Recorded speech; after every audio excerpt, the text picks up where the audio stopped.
Ángel, periodista del Tiempo, diario El Tiempo, de allí de Colombia, porque nos interesa conocer de primera mano qué es lo que está sucediendo en ese país en el 8º día de protestas sociales y represión. Muchas gracias por estar. Bienvenido a Telenoche.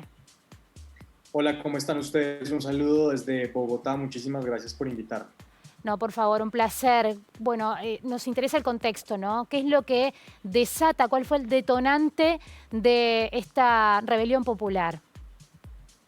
Bueno, ha habido en los últimos días un anuncio del gobierno nacional de tramitar en el Congreso de la República una reforma tributaria que es necesaria según los economistas y según los expertos porque la situación fiscal del país es muy compleja.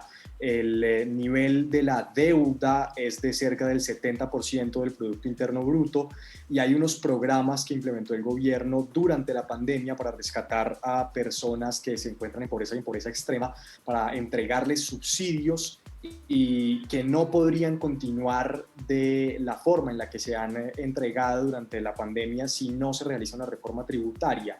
El gobierno presentó esta reforma al Congreso de la República y este fue, digamos, el detonante que generó que muchísimas personas salieran a las calles a manifestarse porque no estaban de acuerdo con los detalles de esta propuesta del gobierno nacional. Pero en realidad estas manifestaciones vienen desde el 2019, es una inconformidad generalizada que se ha dado en muchas regiones del país por hechos puntuales, estructurales. El desempleo en Colombia, la última cifra se encuentra sobre el 14% en algunas ciudades para jóvenes y mujeres. De hecho, la cifra de desempleo es superior al 20% y según las últimas cifras estadísticas de las autoridades del gobierno nacional, la pobreza en Colombia pasó Sí. durante 2020 de 37% a 42%. 3 millones de personas aumentaron en pobreza. Entonces hay una serie de inconformidades que estallaron con la propuesta de la reforma tributaria del gobierno nacional. Santiago, tú me dirás si es así. También en 2019, la muerte en un contexto de represión de un joven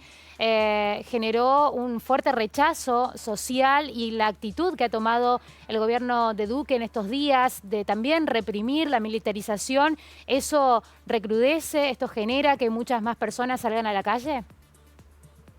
Sí, claro, el hecho de Dylan Cruz, Ujú. que todavía está por decidirse en los tribunales, fue Dylan Cruz, un joven que estaba protestando en las manifestaciones de 2019 y sufre una herida por un arma del SMAT, del Escuadrón Antidisturbios de la Policía. Lamentablemente pierde la vida. Ese hecho generó sin duda muchísima indignación, pero justo después de que ocurre lo de Dylan Cruz llega la pandemia. Entonces, de alguna forma, las personas tienen que confinarse. Se El contuvo gobierno esa llama luego en protesta, marzo, claro, por ese se motivo contuvo esa extraordinario. protesta.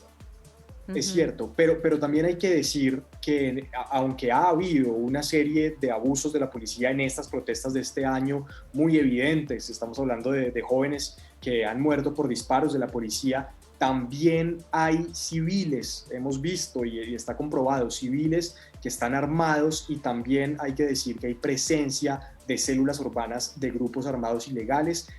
Hace unos días intentaron incendiar una estación de policía y quemar a los agentes de la policía que se encontraban allí adentro, los intentaron quemar vivos. Es decir, ha habido abusos de la fuerza pública, pero también es un momento de muchísima violencia de parte de algunos delincuentes que se infiltran en las manifestaciones y que han sido captados en videos con armas de fuego, incluso disparándole, por ejemplo, a helicópteros. ¿Cuáles son las cifras actualizadas de fallecidos en el contexto de la represión y de heridos? Porque suman cientos.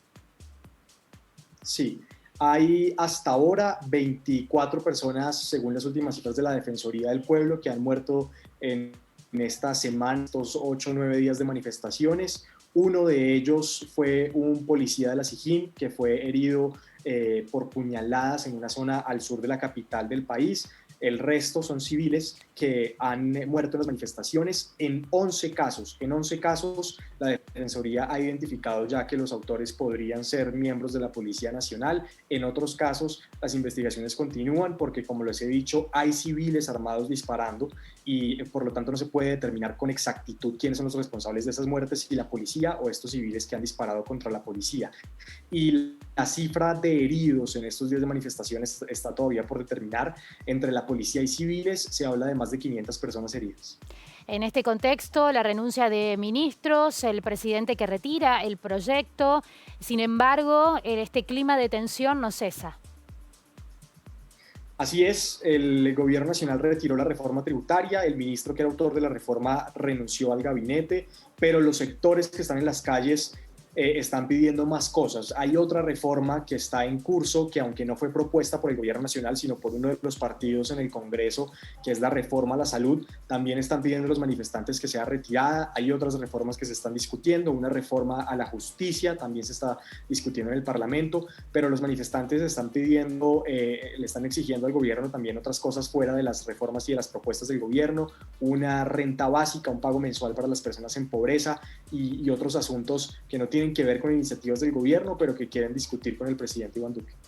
Santiago Ángel, periodista del Tiempo desde Bogotá, Colombia, muchísimas gracias por tu reporte y por compartir este tiempo en Telenoche. A ustedes ha sido un placer, muchísimas gracias por estar pendiente de lo que pasa en nuestro país. Un abrazo, hasta luego. En nuestro segmento de Derecho Penal del doctor Marcos Rodríguez Allende.